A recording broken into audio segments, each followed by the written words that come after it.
My name is Alyssa. My husband always jokes that I'm a real-life superhero, but I didn't save anyone else's life that day. The only person I managed to save was myself. This story happened back in 1989. My husband and I had been married for just a year, and we had recently moved into a unit in an apartment complex located near the hospital where he worked. Since my husband was a surgeon who frequently worked overnight shifts, I spent most of my evenings at home completely alone. In the beginning, I tried to get to know my neighbors. Most of them were very friendly, except for one man who lived in the apartment right next door. He always wore a grumpy expression and almost never responded when I said hello. The other neighbors also mentioned he was a difficult person to get along with, so I stopped trying to make conversation with him. My husband and I hoped our lives in the new place would soon settle down so we could start planning for a baby. But just a few weeks after moving in, I fell into a state of intense discomfort and unease. I even thought the apartment was haunted because of a series of bizarre occurrences. First, our bedroom smelled faintly of cigarette smoke every single night, even though neither my husband nor I smoked. Next, my underwear was frequently messed with, and a few pieces even vanished without a trace. Worst of all, I always had a vague, creepy feeling, like a pair of eyes was staring down at me from above. I told my husband about it a few times, but he figured I just hadn't adjusted to the new environment yet. Every time he came home from a long shift at the hospital, he was completely exhausted, so I didn't want to cause him any extra worry. Because of that, I tried to ignore everything until the true horror happened 3 months later. Late one night, while my husband was away on another overnight shift, I was jolted awake by a noise coming from the walk-in closet. Thinking it was just a mouse, I got up to check. I walked inside and flipped on the light. The exact moment I looked up at the ceiling, my entire body froze in pure terror. The drywall panel covering the ceiling crawl space access had been pushed to the side. From that dark opening, a man was slowly lowering himself down. When his feet hit the floor, I was horrified to realize it was the neighbor from next door. We stood frozen, staring at each other for a few seconds.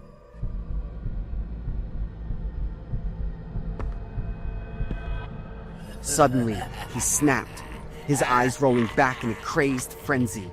He whipped a sharp knife out of his pocket and lunged straight at me. There was no chance to escape, and there was no time to call for help. In a split second, where life and death hung in the balance, I fought back in absolute desperation. He swung the knife, aiming a fatal stab straight into my chest. Instinctively, I threw my hands up to protect myself. A sharp, agonizing pain shot through my entire body as the blade pierced right through my palm of my hand like paper. Blood immediately sprayed everywhere. I used every ounce of strength I had left to scratch his face with my other hand and scream for help. God saved my life when, during a moment of struggle, he lost his footing and slammed hard into the wardrobe.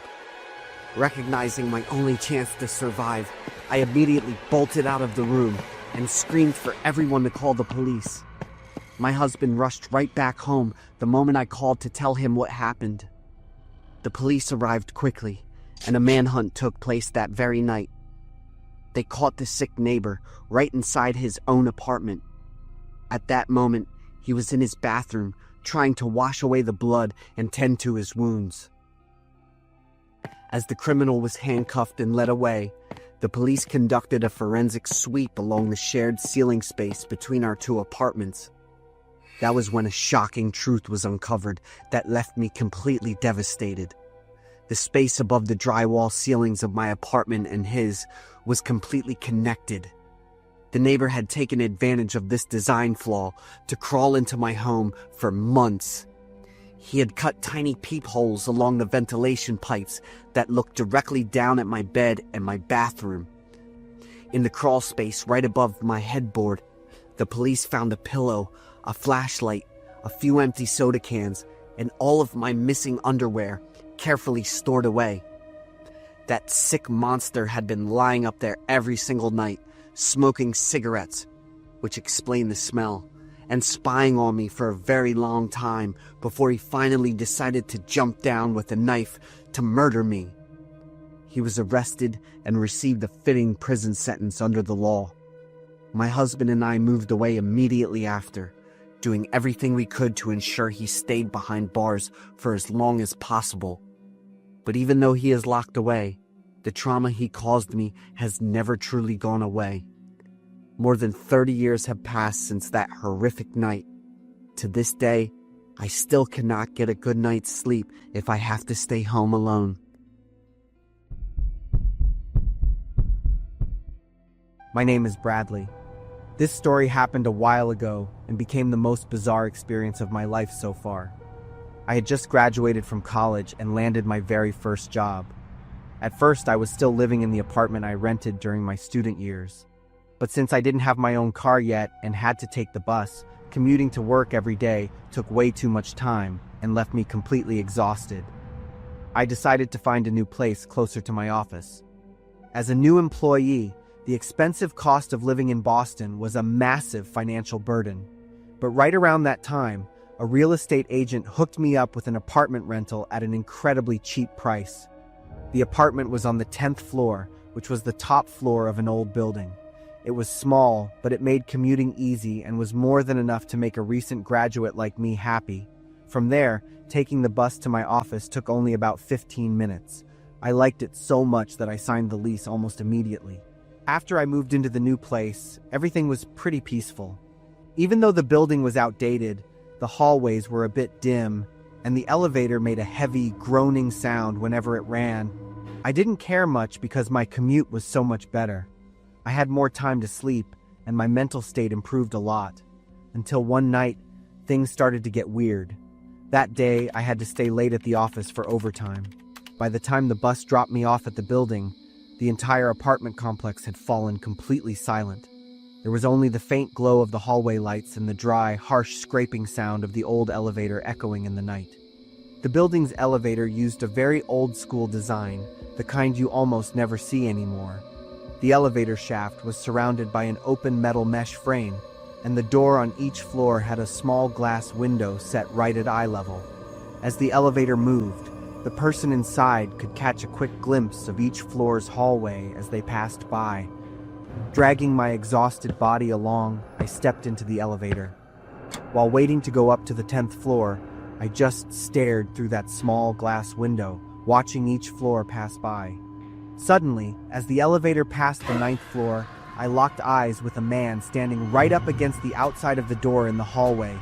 I jumped out of my skin. In that split second, I clearly saw that his face was completely covered in blood, and it even looked badly disfigured. Thinking a horrific accident had just happened, I immediately smashed the button for the 9th floor to go back down and check on him. However, when the elevator doors slid open, there was no bleeding man standing there.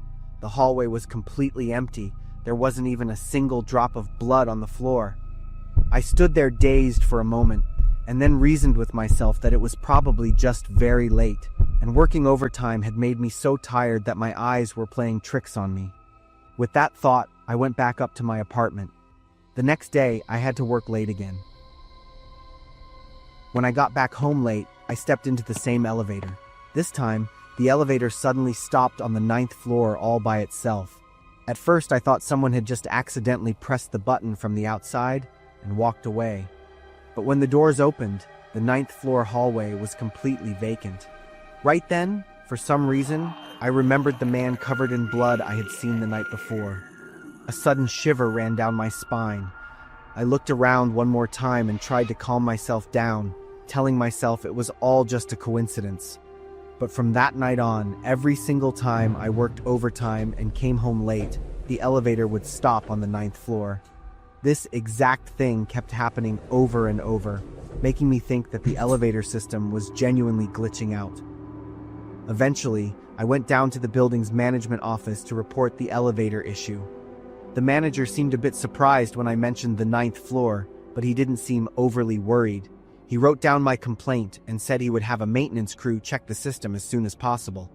Still, I couldn't shake the gut feeling that something was wrong. That night, curiosity and anxiety wouldn't let me sit still. I decided to find out for myself if anything unusual had ever happened on the 9th floor of this building. I started searching for information about the building online. After digging through old local news articles and threads in a residents' forum, I uncovered an accident that had happened there about a year earlier. According to the article, an elevator technician had been sent to fix a malfunction on the 9th floor in the evening. While the mechanic was working near the open shaft, the elevator car, which was stopped on the 10th floor, suddenly suffered a catastrophic failure. He didn't have time to get out of the way and died instantly at the scene. The article didn't show a picture of the victim, but just knowing the accident happened right on the 9th floor gave me goosebumps. I immediately pictured the man I had seen through the small window on the elevator door that night. The face covered in blood, the eyes staring directly into mine for that brief second. Before this, I had kept trying to convince myself that it was just a hallucination brought on by exhaustion from working consecutive days of overtime. But after reading that article, I wasn't sure anymore. The very next day, management hired a technical team to inspect the entire elevator system. They performed maintenance for nearly a whole day before putting the elevator back into service. Ever since that tune-up, the elevator never stopped on the 9th floor on its own again. Everything seemed to return to normal. Even so, I still couldn't forget what I had seen. If that phenomenon was purely a technical glitch, why did it always happen on the exact floor where the mechanic lost his life? And if it really was just a coincidence, then who was the man covered in blood I saw through the glass that night? I stayed in that apartment for 1 more year. Once my job and income became more stable, I finally moved somewhere else. During the rest of my time in that building, whenever I stepped into the elevator, I absolutely refused to look through that small glass window on the door ever again. This story happened when I was in elementary school. At the time, I had a best friend named Tabby, who was always cracking jokes and pulling pranks. I knew Tabby was very brave and had a special obsession with ghosts and spirits, but I never thought that one day things would go way too far. One day during class, Tabby suddenly turned to me and whispered that he could actually see ghosts. I immediately figured it was just another one of his pranks, so I didn't pay much attention to it. Then, one afternoon, Tabby invited me over to his house to hang out. After school ended, I walked home with him. Tabby's house was located in the suburbs, in a very quiet neighborhood with barely anyone walking around. The moment I stepped through the front door, I felt a wave of discomfort. Even though it was broad daylight outside, every single window in the house was shut tight. Heavy, thick curtains were drawn completely closed, blocking out all the sunlight and leaving the inside pitch black and freezing cold. I asked him out of curiosity why the house was like this. Tabby casually explained, "Because the ghost in this house loves the dark. It can't stand the light." Hearing that made me a little annoyed. I reminded Tabby that he knew exactly how much I hated scary things, and I demanded that he stop joking around. However, Tabby's face didn't look like he was joking at all. He looked straight at me and confirmed in a completely serious voice that he wasn't lying. To prove it, Tabby took off the necklace he was wearing, hung it over the living room doorknob, and gave it a gentle tap with his finger. And then, something very bizarre happened. Normally, a necklace would just swing back and forth a few times and then stop. But this time, it kept swinging continuously, showing absolutely no signs of slowing down. Tabby stared intensely at the swinging necklace and whispered, "See? It's playing with the necklace right now." Right at that exact moment, that creepy phenomenon unfolded before my eyes. A sudden numb sensation appeared and spread all the way down my left arm. The eerie timing between the swinging necklace and the bizarre feeling in my body caused total panic to explode inside me. Unable to handle that suffocatingly weird atmosphere for another second, I screamed, bolted out the door, and ran as fast as I could all the way home. Once I was back in the comfort of my own bedroom, I slowly calmed down. I started to feel guilty for leaving so abruptly, so I decided to call Tabby to apologize. But as soon as he answered, Tabby broke down in tears, sobbing that he was the one who should apologize for scaring me. After a long hesitation, Tabby told me that while I was at his house, the ghost had tightly latched itself onto my left arm. I gasped in pure terror when I heard that. From the moment I left Tabby's house up until that very second, my left arm had been constantly tingling and numb for no apparent reason. From that moment on, my arm grew more and more uncomfortable by the hour. But I didn't dare tell my parents because I was afraid they would scold me and tell me I was being ridiculous. Worse, they might drag me to the doctor to get a shot. That night, I tossed and turned for hours because my left arm kept aching. Finally, around 2 a.m, after tossing and turning in agony, I drifted off to sleep without even realizing it. But that wasn't the end of it. When I opened my eyes the next morning, I discovered I was lying in a hospital bed. The first thing I felt was a dull ache all over my body, especially in both of my arms. My right arm was hooked up to an IV drip, while my left arm was covered in dark bruises, looking as if it had been slammed hard against something. My mom was sitting right next to me. Her face was full of worry, and her eyes were red and swollen from crying. She kept asking me how I felt. I asked her what had happened, and she recounted the events of the previous night. Around 4 a.m, while she was asleep, she heard strange noises coming from the living room. She walked out and found me walking around the house with a blank, soulless expression on my face. She called out my name, but a second later, I suddenly collapsed onto the floor, completely terrifying her. No matter how much she shook me, I wouldn't wake up, so my parents immediately rushed me to the emergency room. Later that afternoon, I was discharged from the hospital. The doctors had run a whole battery of tests, but couldn't find a single thing wrong with me. They suggested that I might have experienced a severe episode of psychological stress or a sleepwalking fit, causing me to wander around unconsciously and bump into the furniture. As soon as I got home, I immediately called Tabby and told him about everything I experienced that night. After listening to my story, Tabby burst into heavy tears over the phone, repeatedly apologizing to me. He promised he would never let anything like that happen again. And true to his word, from that day forward, Tabby absolutely never uttered the word ghost or brought up anything supernatural in front of me again. By our final year of middle school, Tabby's family moved to another state, and we gradually lost touch over time. But even now, whenever I look back on that memory, I still can't fully make sense of it. Because I was so young back then, I don't know if Tabby just used some clever trick to fool me, or if he genuinely had the ability to see ghosts. Either way, it remains an incredibly strange and chilling experience in my life.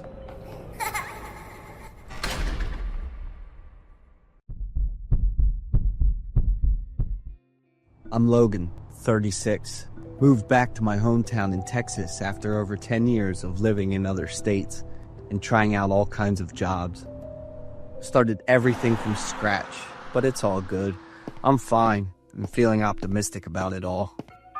For the past 3 months, I've been working at a Circle K near my place, doing both gas station attendant and cashier stuff in the store. The job's not hard, but it eats up almost my whole day. Sometimes I make mistakes when I'm working late for long stretches, or when the gas station and store get packed. I told my boss we should hire someone else so we can split shifts. A week after putting up the job ad, the store got a new employee named Benny. He's 7 years younger than me, tall and skinny, with green eyes under a mess of hair. He's really into his old Converse, worn out soles and covered in layers of dust. He always walked heavy, shoulders hunched, looking like a human clothes hanger. He always smelled kind of burnt. Wasn't bad, but it threw people off. Benny was quiet, just a few words to customers like hello and thanks. Even though Benny looked and acted kind of odd, his work attitude was solid, always on time and really detailed. Since Benny showed up, my job's been a little easier. But trouble hit after just 2 weeks. The store started noticing stuff going missing. Not sure when this started, but I only noticed when the stock and sales numbers were way off. So I told the boss. Benny and I are the first ones to take the fall for this. The boss just stayed calm when he heard what I had to say. There are security cameras in the store. Can you check the footage from the last 5 days to see if anything's weird? You're off tonight and I'll pay you full. That's what the boss offered, and I had no reason to say no. Maybe I had been working for a long time, so he decided to trust me. Yep, Benny's weirdness made people around him feel like he was unpredictable. That night I just chilled, did some stuff around the house and ate. Then I crashed on the couch, popped open my laptop, and started checking the footage. 9:30, August 26th. Benny was at the register, messing with some random stuff. A few minutes later, a customer walked in. Anna. I know her. She's a regular. Anna grabbed a bottle of shower gel and a magazine. As soon as she left, another guy walked in. A tall, brown dude. He grabbed something. I zoomed in and saw it was a bottle of engine oil. For the next 20 minutes, no more customers came in, and Benny just stood at the register, not moving. I started yawning, and my eyes were getting super heavy. I left the laptop and pulled out my phone to scroll through a shopping site. It wasn't until I heard a noise that I remembered I was actually getting paid for this, and focused back on it. Benny was arranging stuff in the freezer section. I watched him closely, and he wasn't doing anything weird. The customer bell rang again. Yep, it was Anna. She probably forgot something. Happens all the time. Shower gel in the magazine? I muttered when I saw what Anna was bringing to the counter. I was curious, but then I figured everyone's got their own thing they're into. As soon as Anna left, a tall guy with brown skin walked in. Wait, I yelled, sitting up straight. Earlier, must have just been a coincidence. He probably wanted to buy something else, I mumbled. I was watching every move of that brown-skinned guy, and then... Engine oil? I said, reaching out to pause and zoom in to double-check. I got up, walked to the fridge, poured a glass of cold water and drank it all. I was more awake, went back to the couch, put the laptop on my lap, and focused on watching. For the next 20 minutes, Benny was back to cleaning around.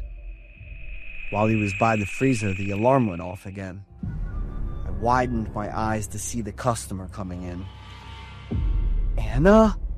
I froze, my heart racing as she walked over to the toiletries counter. A bottle of shower gel and a magazine. That's what she had when she came to the register. I ran my hands through my hair and squeezed. I couldn't say a word, just stayed like that, letting the pain remind me that was real. As soon as Anna left, the brown guy showed up again. My heart was racing. Please, please, please, I silently begged him not to grab another bottle of engine oil. But what I wanted and what the guy did were totally different. What the hell is going on? I yelled when I saw what the guy bought for the third time. I looked at the time on the screen. It was still 9:30. I clicked on any part of the recording, and it still showed the same time. I slammed the laptop shut, ran to my room, locked the door, and stared at the clock all night, making sure time was actually moving. As soon as it was daylight, I was both excited and panicked, rushing to the store. Benny didn't show up to work today, and the boss couldn't get a hold of him either. I played the recording for him to see. Once again, the boss and I were stuck in some crazy time loop. The only people we could count on at that point were the police. While we waited for the police to figure things out, the boss and I took turns running the store and the gas station. I was always distracted, just constantly staring at the clock. 2 days after the boss reported it, the police showed up at the store. Based on what you told us, we looked into this young guy named Benny Mason. He's 27. The address he put on his resume is your store. Didn't you catch that? 6 years ago, this place was home to a family of 6. Sadly, the house caught fire and everyone inside died. The oldest son in the house was the only one they couldn't find. When the police checked the tape again, they noticed something weird. With each loop, Benny's shadow on the floor kept getting shorter until it just disappeared.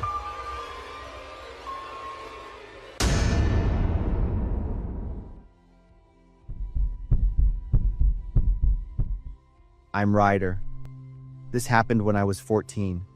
My mom and I had moved to Austin, Texas, after my dad died in a car accident 3 years earlier. My mom worked the night shift as a nurse at a hospital, so I was often home alone. I was a pretty lonely kid, partly because of my personality and partly because of a strange allergy that made me have to avoid most things: rainwater, peanuts, milk, and even animal fur. My only joy was playing video games, and I was really good at them. I had a group of gaming friends, and they called me a prodigy.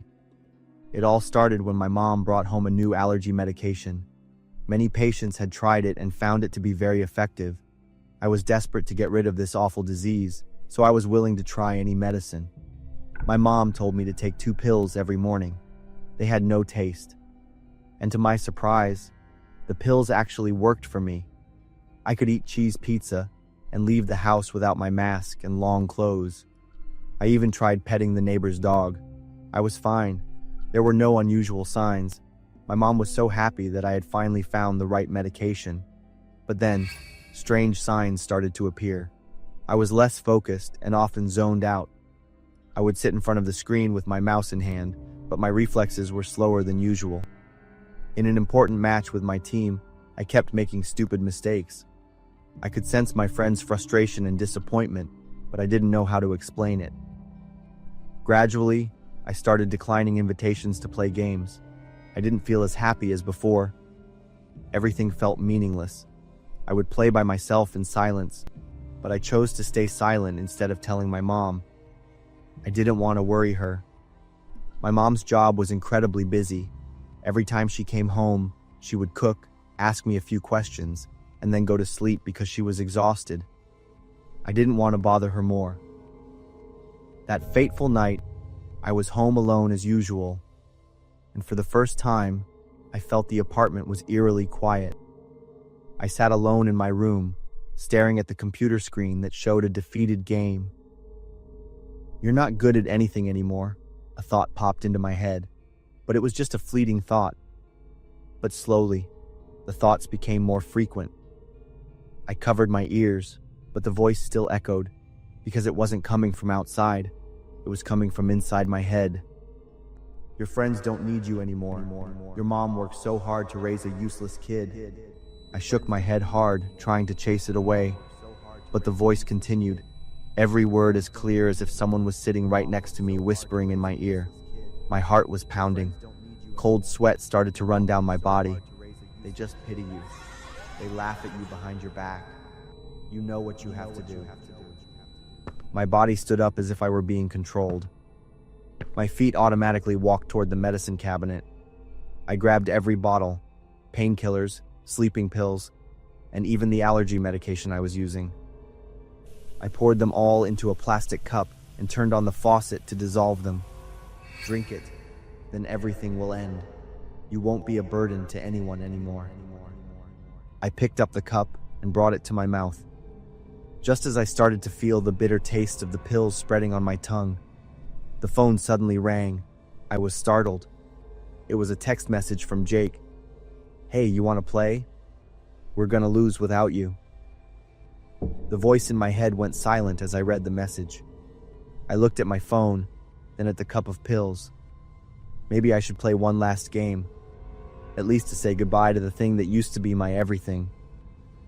I put the cup down and went back to my room and turned on the computer. The game lasted longer than I thought it would, and I was leading the team. For the first time in weeks, I felt a little bit of joy. I heard my friends talking, yelling, laughing, and cheering every time I scored. I don't remember how long I played. When I heard the sound of a car, I looked at the clock, startled. My mom was home from work. Suddenly, I heard my mom call my name loudly and urgently. Before I could answer, the door to my room burst open. "What's wrong, Mom?" I was confused about what was happening. My mom ran to me and hugged me tightly. "Thank God you're safe." My mom's face became tense again. She sat down next to me and told me she had received serious news about the allergy medication I was taking. Many other people who took this medicine had experienced terrible side effects like hallucinations, severe depression, and some had even taken their own lives. I shivered, suddenly understanding why I had heard the whispering voice in my head and why I had had such horrible thoughts. My body trembled as I realized I had almost become another victim. I told my mom about what had been happening to me for the past few weeks. Just a few hours ago, I had even considered drinking that cup of poison. If it hadn't been for that text message inviting me to play, I might have. My mom hugged me, crying and repeatedly apologizing for leaving me alone. "I didn't notice you were changing. I was so worried about work that I forgot you needed attention." I hugged my mom back just as tightly. I apologized to my mom for not telling her from the beginning. But now I understand that if I had spoken up, things might have been different. From that day on, my mom always asks me how I feel. I've also learned to tell my mom everything. We understand that in a family, listening and caring for each other every day is what matters most. Now, I take a different allergy medication. My mom has requested a shift change so she can be home with me more often. I was truly terrified after I learned how I had accidentally escaped death. I have changed. I'm no longer a lonely child who locks myself away to hide from my illness. I participate in all kinds of activities, and I try more types of food to see if I'm okay with them. My mom and I both learned that listening, connecting, and knowing when to speak up can save not just a moment, but an entire life.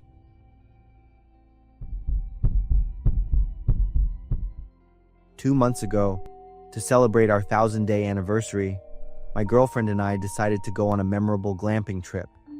Even though our budget was tight, I managed to book a newly opened glamping site in a remote town. Everything in the pictures looked like paradise until we actually got there. Contrary to its glamorous appearance, the interior was quite disappointing.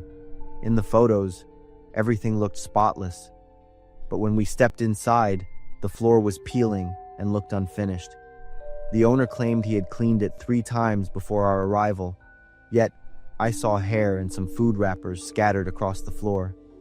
Furthermore, when we asked for help lighting the charcoal for our evening BBQ, which we offered to pay extra for, the glamping owner just pointed to a torch lighter and a pile of charcoal already set up in front of the tent. He said, half jokingly, half seriously, "This stuff's easy, you can do it yourselves. Just let me know if you can't." Although his words seemed casual, his attitude was quite cold, as if he was trying to suppress annoyance. I felt uncomfortable, but with my girlfriend there, I didn't want to ruin the mood, so I just kept quiet. That evening, we had our BBQ. We breathed in the mountain air, sipped wine, and felt truly happy sharing that moment together. But the real problem started after we finished dinner and went inside to our room. First, the bathtub wouldn't drain properly. Then, when I lay down to sleep, I heard a loud flapping sound. I checked and realized it was the tent flap on the window, not properly secured, being blown by the wind. We couldn't sleep. It was a truly terrible night. You're probably wondering if I complained to the owner. No, I thought it would just escalate the tension. Instead, I left a 1-star review with honest comments. We cut our trip short to 3 days. Luckily, my girlfriend still felt okay about the trip overall. About 3 weeks later, I received a call from that owner.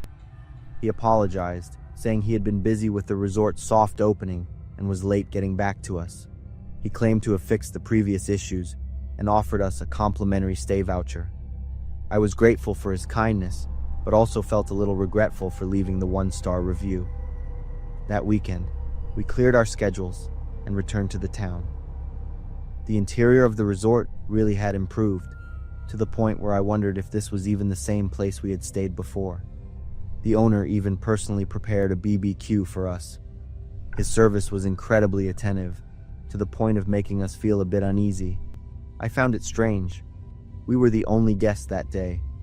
When I asked about it, the owner casually said, "After that 1-star review, we were affected a bit." Seeing his nonchalant expression, I felt embarrassed and said I'd delete my old review and leave a 5-star one. But he replied, "No need anymore."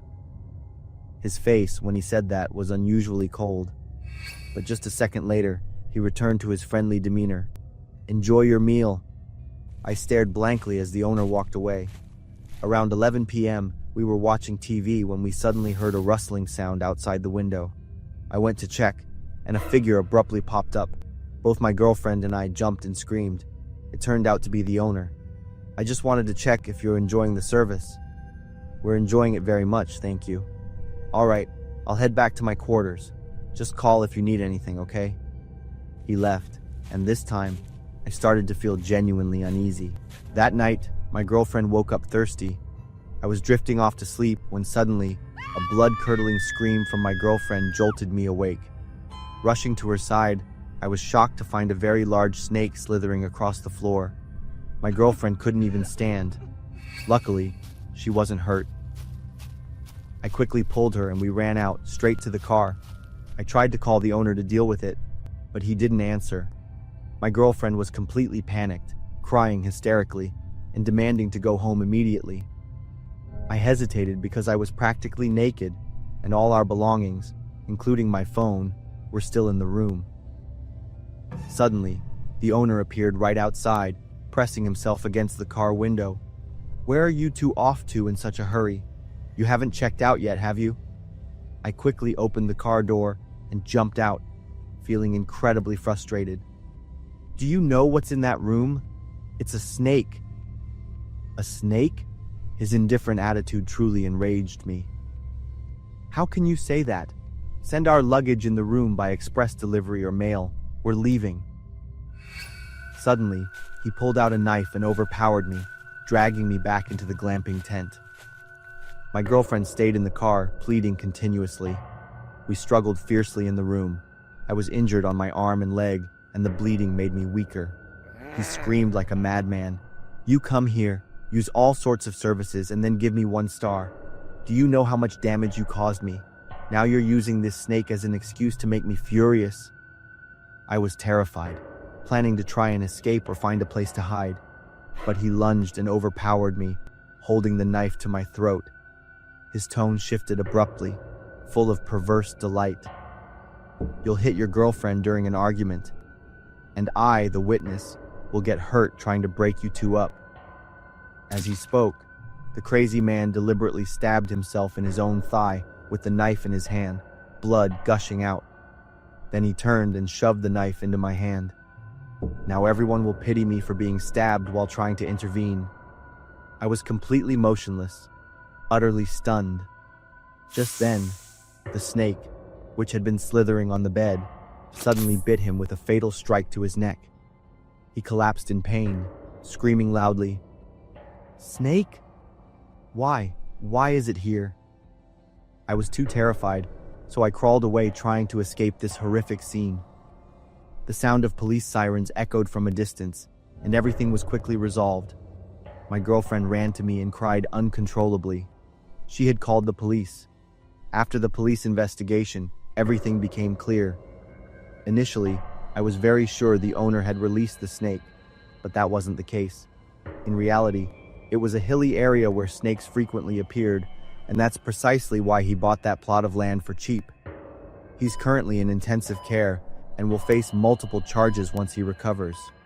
My girlfriend and I were luckily safe.